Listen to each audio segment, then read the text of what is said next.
أقول له كل سنة وأنت طيب وتعيش وتصدر إصدارات قيمة ومهمة وتهدينا هذه الإصدارات.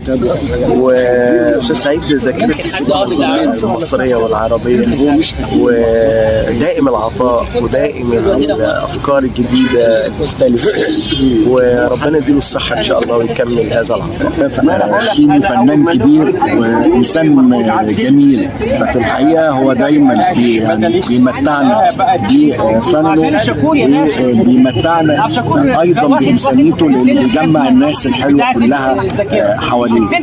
فاحنا بنشكره على فنه وعلى إنسانيته اللي بيجمع الحبايب كلها. أستاذنا سعيد شيمي مدرسنا واللي بيمتعنا بأفلامه، دلوقتي بيمتعنا بكتبه. هو مؤرخ في السينما ومؤرخ على الورق.